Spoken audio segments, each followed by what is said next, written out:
Happy birthday to you. Happy birthday, Mr. President. Happy birthday to you. She was Hollywood's ultimate paradox, a dazzling smile that lit up the world, and a shadow that held the secrets of its most powerful men. Marilyn Monroe. When she died on August 4th, 1962, the world lost a goddess. But what if the greatest loss wasn't her life, but the truth she took with her? For over 6 decades, one location has haunted historians and investigators. Her final home in Brentwood, California, a simple Spanish-style bungalow, which many believe was not a retreat, but a highly effective vault. A vault that, according to witnesses, contained something designed to bring down the entire White House. The evidence was swept away, the witnesses silenced, and the case filed away as a probable suicide. But the legend persists. Marilyn hid everything. What if the whispers are true? What if, after all this time, they finally opened Marilyn Monroe's hidden storage? The secrets contained within this single, small space have the power to fundamentally rewrite the darkest chapters of American political history. The central piece of this cold case is the legendary Red Diary, not a book of poetry, but a personal ledger of power, a journal where emotional pain met political dynamite. Insiders claimed Marilyn wrote in it every single day, meticulous in documenting not just her emotional turmoil, but the pillow talk of America's elite. Her alleged relationships with both John F. Kennedy and Robert F. Kennedy had given her unfettered access to the highest levels of government and intelligence. The diary pages, friends claimed, included precise details about nuclear policy, the political maneuverings during the Cuban Missile Crisis, the very height of the Cold War, and internal discussions concerning civil rights and organized crime. But the real threat level wasn't double, it was triple. First, the Kennedys, desperate to cut ties as Marilyn threatened to go public and derail the entire administration. Second, the FBI, relentlessly watching her every move due to her supposed leftist ties, her friendship with individuals under surveillance, and her romantic proximity to classified intelligence. Third, the organized crime syndicate, the mob, specifically figures like Sam Giancana, who were also reportedly using Marilyn to try and dig up compromising dirt on the Kennedy brothers for their own survival. The diary was rumored to contain connections between all three: the government, the intelligence community, CIA plots against Cuba, and the mafia. When whispers of this red ledger reached the desks of Washington and Chicago, the actress wasn't just a threat, she was a ticking time bomb. She had too much proof, too much direct access. And that proof, that single book, was the most valuable and dangerous item in her possession. It was a self-destruct mechanism for an entire administration. The night of her death remains shrouded in suspicion, because two utterly contradictory timelines exist, separated by crucial hours. The established timeline, fixed by the LAPD, states that housekeeper Eunice Murray finds the bedroom door locked around 3:30 a.m., calls the psychiatrist, Dr. Greenson, who breaks in, finds Marilyn dead, and the police arrive almost an hour later at 4:25 a.m.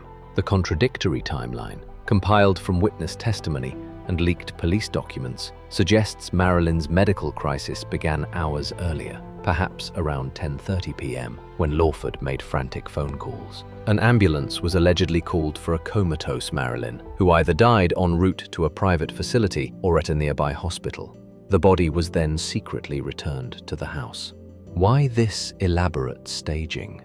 To gain time. Time for the crucial evidence to be removed before the official police report. Phone records from that final night, the ones detailing her last chilling call to Peter Lawford, where she sounded distressed and made vague threats, were either redacted, destroyed, or vanished entirely. Private investigators, allegedly hired by Lawford and potentially operating under federal direction, claimed they were brought in to clear the home of any evidence linking the star to the Kennedys or other powerful figures. They ransacked the bedroom, the drawers, the filing cabinets, leaving the house too clean, as former LAPD officers later stated off the record. The living, which I assume was the living room, and went into the bedroom where there was another transmitter which picked up all the activity in the bedroom, which was cuddly talk and taking off the clothes and the sex act in the bed. You can hear the springs squeaking and so on and so forth. But the most sensitive belongings, her personal letters, her voice recordings, and, critically, the red diary, were nowhere to be found. It was as if someone had come for one thing and one thing only, yet failed to secure the key piece. They failed because Marilyn, knowing she was a target, had been preparing for this exact moment.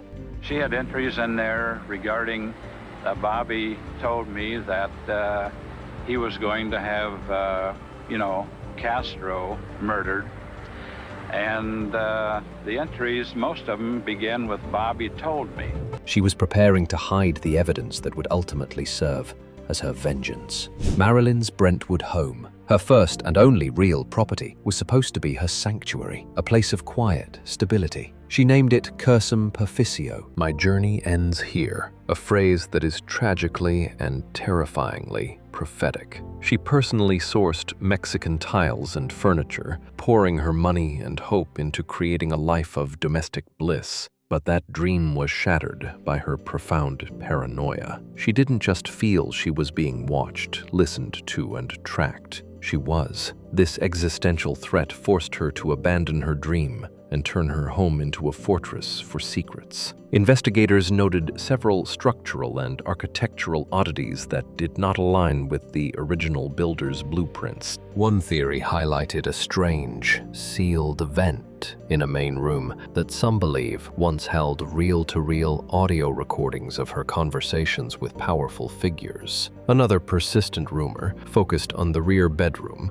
near the built-in shelving, which featured a wall panel that felt suspiciously hollow. Friends hinted that Marilyn had a specific private spot, a hidden compartment, where she kept her most dangerous writings. This hidden storage wasn't a conventional safe. It was a simple, ingenious hiding spot built into the very fabric of the house. A false wall, a loose floorboard, a clever cavity in the chimney breast. The theory became so strong that when developers planned to demolish the house in 2023, the public outcry from historians and conspiracy theorists was immediate and overwhelming, stopping the demolition. They argued that this house wasn't just real estate, it was a cold case, and the final, damning piece of evidence might still be sealed inside those very walls. The house had become the physical manifestation of her final, desperate resistance. After decades of rumors and failed searches, the moment arrives.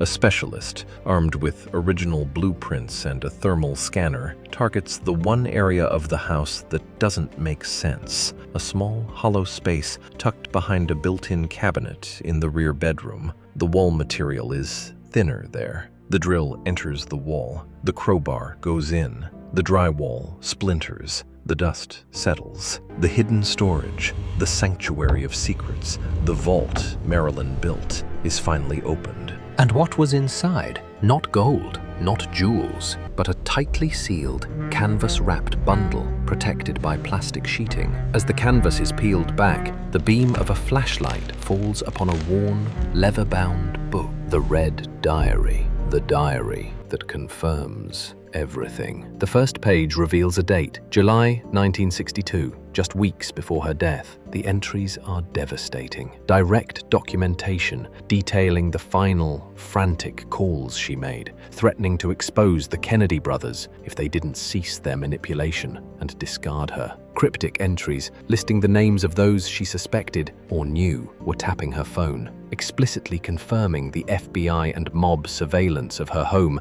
and her phone lines, including the specific dates of signal interference. Detailed figures and names of studio executives and managers who had been skimming millions from her earnings, treating her as a disposable, highly profitable product to be controlled. The most chilling entry, however, is a final note, completely separate from the diary, placed inside the box. It confirms a final, fatal visit, not of Bobby Kennedy, but of an unknown individual sent to retrieve the diary, whom she managed to stall and trick. This note is her final, desperate testament, confirming she knew her life was in imminent danger. The hidden storage didn't just contain a diary, it contained the final, unfiltered words of the most famous woman in the world, confirming she was silenced to protect a power structure that reached the highest office in the nation. For now, the story of Marilyn Monroe's hidden storage remains a dark legend. The official story stands, a tragedy of an unstable star who took her own life.